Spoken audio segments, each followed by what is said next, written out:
अस्सलाम वालेकुम dear students. आज हम आपके लिए फ़िज़िक्स की सारी बुक के जो फार्मूलाज़ हैं जो कि स्पेशली एंट्री टेस्ट में मुख्तलिफ़ तरीक़ों से आते हैं उनको हम आपके साथ डिस्कस करेंगे। हमारे हाशमीज़ क्लासेस के सब्सक्राइबर्स तकरीबन कंप्लीट होने वाले हैं 1000। तो इस मौके पे हम आपको एक बोनस दे रहे हैं। ये सारे वर्कशीट जब आपको चाहिए हो आप कमेंट बॉक्स में मुझसे ले सकते हैं। सबसे पहला जो फार्मूला है बेसिक वेलोसिटी का फार्मूला है। वेलोसिटी में दो चीज़ें आपस में रिलेट कर रही हैं, एक डिस्टेंस और दूसरा टाइम।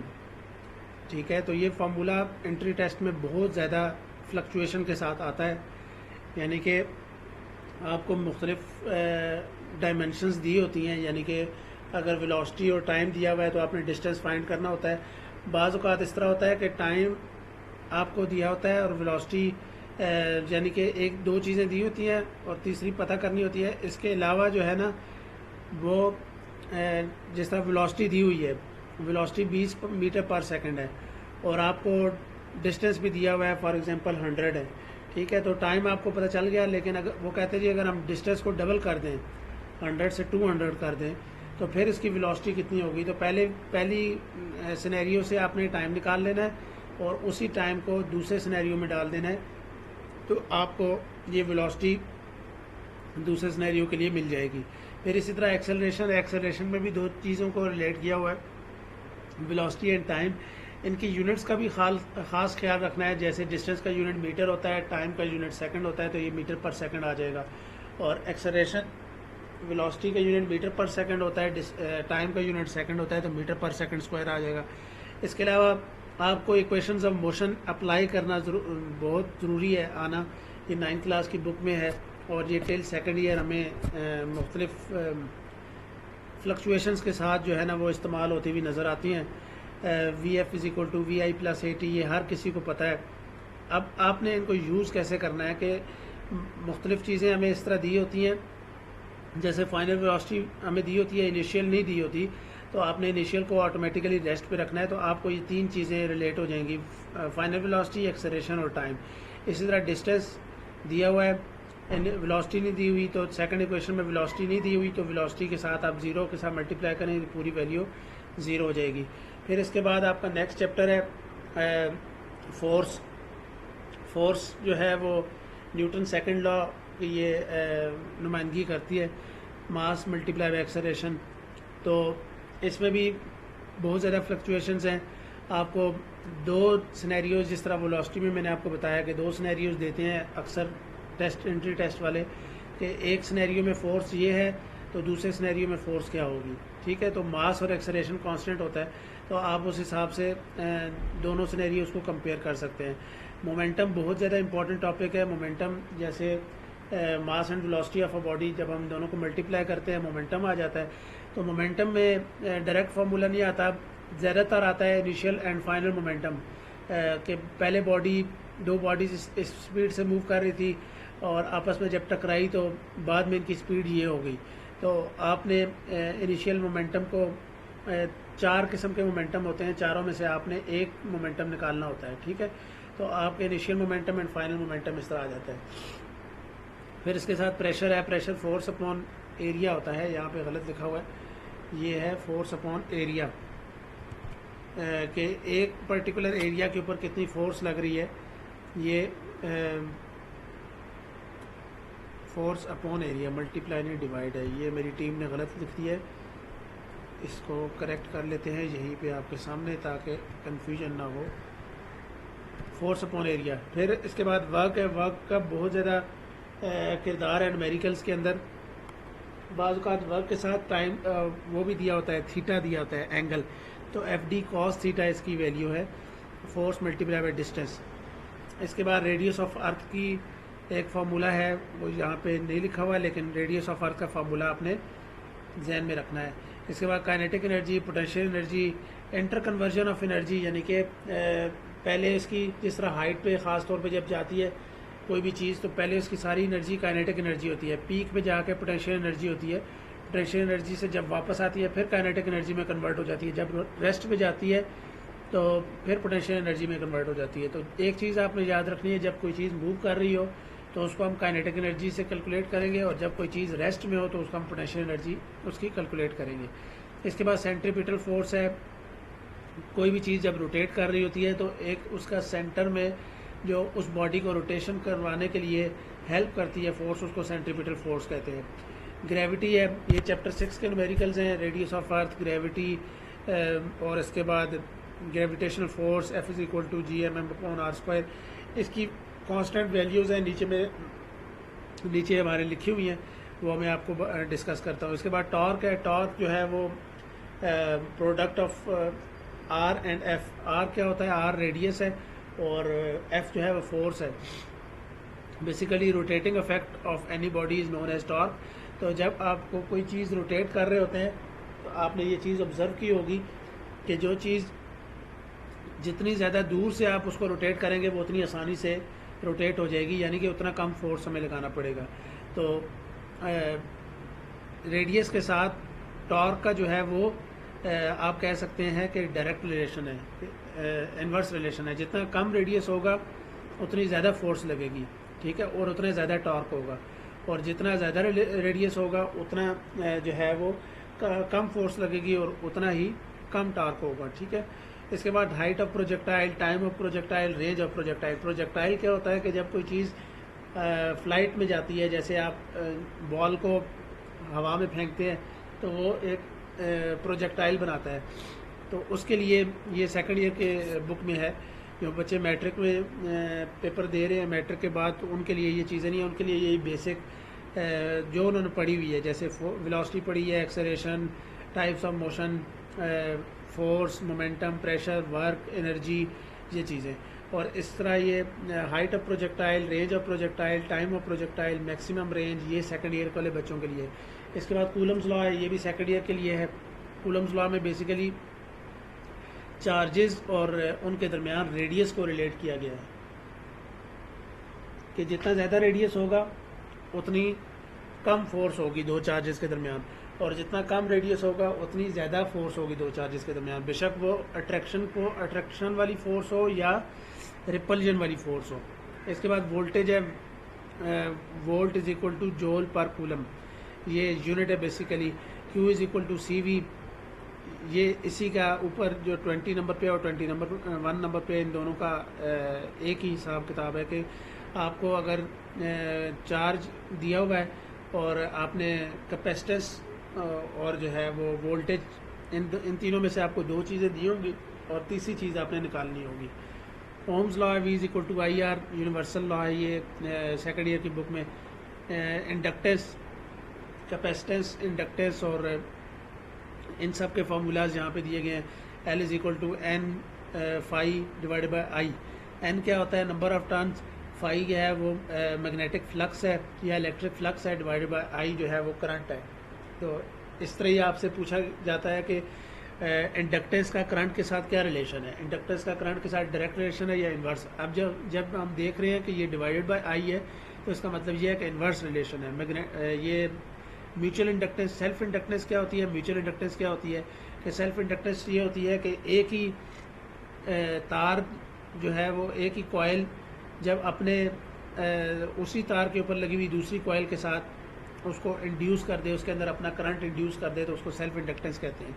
और म्यूचुअल इंडक्टेंस ये होती है कि एक कॉइल इंडिपेंडेंट है, उसके नज़दीक हम दूसरी कॉइल लेके आएँ तो उसको हम बोलते हैं, उसके अंदर अगर इंडक्टेंस हो जाए या करंट ट्रेवल हो जाए तो हम उसको बोलते हैं म्यूचुअल इंडक्टेंस।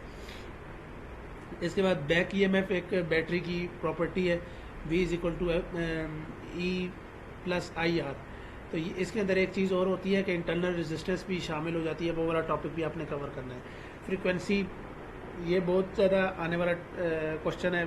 F = 1/T, और इसी तरह लैम्डा जो है वो भी फ्रीक्वेंसी के साथ कैसे रिलेट होता है, मेरे ख्याल से आगे लिखा हुआ होगा इन्होंने। V = F लैम्डा, कहाँ गया, ये है V = F लैम्डा, ठीक है। इसके बाद आपका कैपेसिटेंस, कैपेसिटिव रिएक्टेंस और इंडक्टिव रिएक्टेंस, ये मैंने आपको बता दिया है कि 2πfL और यहाँ पे होता है 1/2πfC। अब कैपेसिटेंस का कैपेसिटिव रिएक्टेंस के साथ क्या ताल्लुक होगा, जितनी ज़्यादा कैपेसिटेंस होगी उतनी कम कैपेसिटिव रिएक्टेंस होगी, उस कैपेसिटर की रिएक्टेंस उतनी कम होगी। और इंडक्टेंस में जितनी ज़्यादा इंडक्टेंस होगी उतनी ज़्यादा इंडक्टिव रिएक्टेंस होगी। ठीक है, तो इंडक्टिव रिएक्टेंस में डायरेक्ट रिलेशन है और कैपेसिटिव रिएक्टेंस में इन्वर्स रिलेशन है। इसके बाद कम्बिनेशन ऑफ कैपेसिटर है। सीरीज़ के लिए ये 3 फार्मूला हैं, यानी कि चार्ज को आप इक्वल रखेंगे और वोल्टेज को जो है वो आप एज इट इज़ प्लस करेंगे और कैपेसिटेंस को जो है वो 1/C1 plus 1/C2 plus 1/C3। अब ये चीज़ जो है बाज़ औक़ात इस तरह होता है कि आपको एक डायग्राम दी गई होती है, उसमें 2 कैपेसिटर सीरीज़ में लगे होते हैं, 4 कैपेसिटर पैरेलल में लगे होते हैं। ठीक है, तो आपने दोनों का फार्मूला मिक्स करके लगाना है, सीरीज़ के लिए अलग और पैरेलल के लिए अलग, और इन सब को फिर आप आखिर में आपने ऐड अप कर देना है, तो आपकी कैपेसिटेंस आ जाएगी टोटल। इसी तरह पैरेलल में हम जो है चार्ज को नहीं इक्वल रखते, हम वोल्टेज को इक्वल रखते हैं। एक में हम वोल्टेज को इक्वल रखते हैं और एक में हम चार्ज को इक्वल रखते हैं। ये पता नहीं मेरी टीम क्या करती रही है। इसको हम इज इक्वल टू कर देते हैं और इसको हम प्लस कर देते हैं। ठीक है, तो इसको देख लीजिएगा कि ये प्लस किस में हो रहा है और इज इक्वल टू किस में हो रहा है। इन दोनों के दरमियान एक जो है वो कैपेसिटेंस, एक जो है वो चार्ज इक्वल होता है और एक जो है वो ये इक्वल होता है, वोल्टेज इक्वल होता है। ठीक है, तो इसके बाद आपकी कुछ इंपॉर्टेंट वैल्यूज़ यहाँ पे दी गई हैं। यहाँ पे देख लें कि ग्रेविटी की वैल्यू क्या होती है, कूलम्स कांस्टेंट की वैल्यू क्या होती है, परमिटिविटी ऑफ फ्री स्पेस है उसकी वैल्यू क्या होती है, हॉर्स पावर, एटमॉस्फेरिक प्रेशर है, वोगैड्रोस नंबर, ग्रेविटेशनल फोर्स की जी की value, radius of earth, mass of earth, escape velocity, speed of light. ये सब बेसिक चीज़ें ऐसी हैं जो कि आपको पता होनी चाहिए टेस्ट प्रिपरेशन से पहले। और इसी तरह इलेक्ट्रॉन वोल्ट की वैल्यू क्या होती है, इसके अंदर कुछ चीज़ें और अपने पास से आप ऐड कर लें, जैसे इलेक्ट्रॉन के ऊपर चार्ज, प्रोटॉन के ऊपर चार्ज, न्यूट्रॉन के ऊपर कोई चार्ज नहीं होता, ज़ीरो होता है। और इसी तरह इलेक्ट्रॉन का मास, प्रोटॉन का मास, न्यूट्रॉन का मास। ठीक है, इसके बाद कुछ इंपॉर्टेंट टॉपिक्स मैं आपको बता देता हूँ कि फ़िज़िक्स की डेफिनेशन एंड ब्रांचेज, ये बेसिकली 9-10 के बच्चों के लिए है। इसके बाद base and drive quantities, 7 base quantities होती हैं, उनसे जो ड्राइव होती हैं उनको ड्राइव क्वांटिटीज़ कहते हैं। Conditions of equilibrium, first condition में सारी फोर्सेस ज़ीरो होती हैं, सेकंड कंडीशन में सारे टॉर्क्स ज़ीरो होते हैं, रोटेशनल इफेक्ट जो होते हैं। इसके बाद टाइप्स ऑफ मोशन है, transversal motion, longitudinal, rotational, vibrational. ये इन सब की टाइप्स आपको पता होनी चाहिए। न्यूटन के लॉ बड़े इंपॉर्टेंट है। फर्स्ट लॉ को लॉ ऑफ इनर्शिया क्यों कहते हैं, ये अक्सर क्वेश्चन आता है एग्जाम में भी और टेस्ट में भी। सेकंड लॉ जो है उसके अंदर बेसिकली हम फोर्स, मास और एक्सेलरेशन को ऊपर मैंने फार्मूला डिस्कस कर लिया है। इसके बाद थर्ड लॉ है, थर्ड लॉ में action and reaction are opposite in magnitude but equal in magnitude but opposite in direction. इसके बाद लॉ ऑफ मोमेंटम के initial momentum and final momentum equal होता है किसी भी दो बॉडीज़ का। मोमेंट ऑफ आर्म के साथ जो टॉर्क का रिलेशन है, ठीक है, मोमेंटम ऑफ आर्म जो है वो अक्सर क्वेश्चन में इस तरह पूछते हैं कि अगर हम टॉर्क में मोमेंटम ऑफ आर्म जो है वो डबल कर दें तो फिर टॉर्क का क्या इफेक्ट होगा। तो इस चीज़ को आपने सर्च आउट करना है। ख़ास तौर पे जो चैप्टर 3 के न्यूमेरिकल्स हैं जिसमें मोशन, जिसमें आपकी ये VF, VI, वेलोसिटीज़ एंड एक्सेलरेशंस, ये चीज़ें डिस्कस हुई हैं, तो वो ज़रूर आपने करके जाने हैं। छोटे न्यूमेरिकल्स यानी कि बड़े नहीं जिसके अंदर आपके बहुत ज़्यादा टाइम लगे, क्योंकि टेस्ट के अंदर इतना टाइम नहीं होता है। ज़्यादा से ज़्यादा हार्डली जिस चीज़ में 5 से 7 मिनट लग जाएँ या 2 से 4 मिनट लग जाएँ, बस ये वाले न्यूमेरिकल्स आपने करने हैं। इसके बाद वर्क की कंडीशन, यानी कि जब आपका थीटा जो है वो एंगल 90 डिग्री होगा तो वर्क ज़ीरो होगा। ठीक है, इसकी कंडीशन क्या होती है, यानी कि cos 90 चूँकि ज़ीरो होता है तो इसलिए वर्क ज़ीरो होगा। इसके साथ एनर्जी है, kinetic energy, potential energy, inter conversion of energy. ठीक है, काइनेटिक से पोटेंशियल में कैसे बॉडी जाती है, पोटेंशियल से काइनेटिक में कैसे आती है। और इसके बाद पावर के साथ वर्क का क्या रिलेशन है, फोर्स का क्या रिलेशन है, ये आपने देख के जाना है। इसी तरह radius and mass of earth, ये मैंने आपको फार्मूला बता दिए, इनको आपने जहन में रख के जाना है इन फार्मूलाज को ख़ास तौर पे। बैंकिंग ऑफ रोड्स क्यों की जाती है, सेंट्रीपिटल फोर्स के साथ उसका क्या ताल्लुक है। उसके बाद आपके जो प्रॉपर्टीज़ ऑफ मिरर्स हैं, कनकेव मिरर के क्या फार्मूले होते हैं, कन्वेक्स मिरर के क्या फार्मूले होते हैं, उसके साथ उनकी कुछ प्रॉपर्टीज़ होती हैं, यानी कि आपके मिरर का जो है वो सेंट्रल पॉइंट क्या होता है, ठीक है, और रेडियस क्या होता है, ये सब चीज़ें आपने याद रखनी है। इसके बाद प्रॉपर्टीज़ ऑफ लाइट है, interference, diffraction, rare fraction, Young's modulus है। ये चीज़ें ये भी इतना इम्पोर्टेंट नहीं है, लेकिन ये है कि टेस्ट पॉइंट ऑफ व्यू से ज़्यादा इम्पोर्टेंट है जहाँ पे लिखना होता है। एंट्री टेस्ट में चूँकि आपके एमसीक्यूज़ होते हैं, तो एमसीक्यूज़ में बेसिक चीज़ें आती हैं जो कि नॉलेज वाइज होती हैं, और जो न्यूमेरिकल्स आते हैं, न्यूमेरिकल जो है वो 3 क्वांटिटीज़ वाले होते हैं, मतलब 2 क्वांटिटीज़ आपको दी होती हैं, तीसरी क्वांटिटी आपको पता करनी होती है, ठीक है। इसके बाद boils law and Charles law, ये गैसेस के हवाले से है, ठीक है। तो बॉयल्स लॉ जो है V is equal to Charles law and Boyle's law, ये दोनों आपने याद रख के जाने हैं। मेरे जहन से निकल गया Boyle's law and Charles law. Q is equal to CV होता है और V is equal to IR होता है, ठीक है, आई थिंक सो। इसके बाद कूलम्स लॉ है। कूलम्स लॉ में ऊपर मैंने आपको बता दिया कि relation between force, charges and radius, के चार्जेस के दरमियान 2 चार्जेस हैं तो उनके दरमियान डिस्टेंस के हवाले से ये पूरा एक टॉपिक है। इसके बाद कैपेसिटर्स है, इनकी combination and types, parallel plate capacitor है, सीरीज कैपेसिटर है, और इसके एक बुक में आपके टाइप्स लिखी हुई हैं कि पेपर कैपेसिटर और इनके दरमियान जो मीडियम होता है ख़ास तौर पे वो रजिस्टर की कम्बिनेशन है।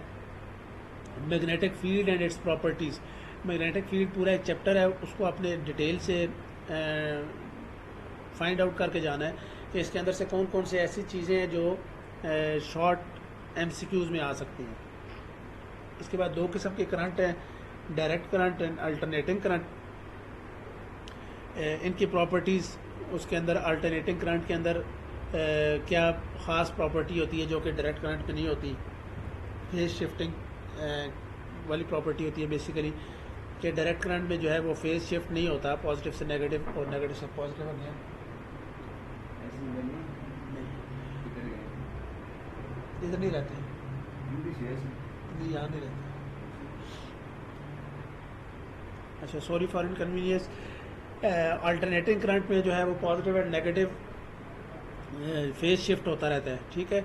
इसी वजह से जब अल्टरनेटिंग करंट किसी बंदे को लगता है तो चांस होते हैं कि वो बच जाए, डायरेक्ट करंट में चांस नहीं होते हैं, ठीक है।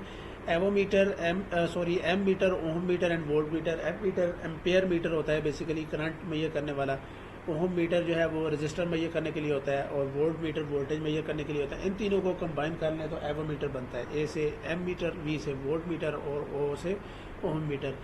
KVL एंड KCL ये सेकंड ईयर वाले बच्चों को बहुत अच्छे से पता है कि किरचॉफ्स वोल्टेज लॉ जिसमें सम ऑफ ऑल वोल्टेजेस 0 होते हैं, और किरचॉफ्स करंट लॉ जिसमें ऑल करंट्स 0 होते हैं। Basic formulas for calculation of charge and current end voltage, ये बेसिक फार्मूला आपने सारे ऊपर देख लिए हैं, इनको आपने डिटेल से प्रैक्टिस करके जाना है। इंडक्टेंस क्या होती है, कैपेसिटेंस क्या होती है, रिएक्टेंस क्या होती है, ये भी आपने डिटेल से स्टडी करके जाना है। इसके बाद आपने जो है वो ख़ास तौर पे कन्वर्जन्स, ये बहुत ज़्यादा इम्पॉर्टेंट टॉपिक है, ठीक है। कन्वर्जन यानी कि आपके जिस तरह ग्राम से किलोग्राम में किस तरह जाते हैं, किलोग्राम से ग्राम में किस तरह जाते हैं, मीटर से किलोमीटर, किलोमीटर से मीटर में, मीटर पर सेकंड, यानी कि जैसे वेलोसिटी है तो वेलोसिटी को अगर आपको मीटर पर सेकंड में दिया हुआ है तो उसको किलोमीटर पर आवर में कैसे करना है। तो ये कन्वर्जन बहुत ज़्यादा, इसके आगे मैं लिख देता हूँ कि it is most important topic of test preparation, ठीक है। टेस्ट प्रिपरेशन में सबसे ज़्यादा इम्पॉर्टेंट टॉपिक है आपकी जो टेम्परेचर की कन्वर्जन है, ख़ास तौर पे कि डिग्री सेल्सियस से केल्विन में कैसे जाना है, केल्विन से डिग्री सेल्सियस में कैसे आना है, फ़ारेनहाइट है, इन तीनों को आपस में इंटर कन्वर्ट कैसे कर सकते हैं, कन्वर्जन्स ख़ास तौर पे करके जानी है। तो ये कुछ इंपॉर्टेंट टॉपिक्स हैं जिनको आप पढ़ के अपनी बुक से, और ये कुछ फार्मूलाज हैं जिनको आप देख के और याद करके और इम्प्लीमेंट करके जब अगर आप टेस्ट प्रिपरेशन के लिए जाएंगे, वो किसी किस्म का भी टेस्ट हो, बेशक यूनिवर्सिटी के लिए टेस्ट हो, किसी कॉलेज के लिए टेस्ट हो, किसी NTS का कोई टेस्ट हो, फोर्सेस का टेस्ट हो, ये सब फार्मूलाज और ये सब टॉपिक्स ऐसे हैं, अगर आप इनको प्रिपेयर करके जाएंगे तो आपकी जो है वो बहुत अच्छे मार्क्स आ जाएंगे। ठीक है, अगर शर्त यह है कि आपने प्रिपेयर करके जाना है, सिर्फ याद करके नहीं जाना, इनको इम्प्लीमेंट करना आपको आना चाहिए। तो इन फार्मूलाज़ में अगर आपको कोई क्यूरी है, किसी किस्म का मसला है, या ये वाली फ़ाइल आपको चाहिए, तो आप कमेंट बॉक्स में मुझसे ले सकते हैं, मैं आपको आपकी ईमेल पे सेंड कर दूंगा। ठीक है, keep supporting Hashmi's classes and subscribe कर दें हमारे चैनल को, और साथ साथ जो है वो बेल आइकन को प्रेस कर दें। कैसे कहते होते हैं यूट्यूबर्स, बेल आइकन को प्रेस कर दें, ताकि जब भी मैं कोई नई वीडियो डालूं तो आप के पास वो नोटिफिकेशन चला जाए। Thank you so much. Allah.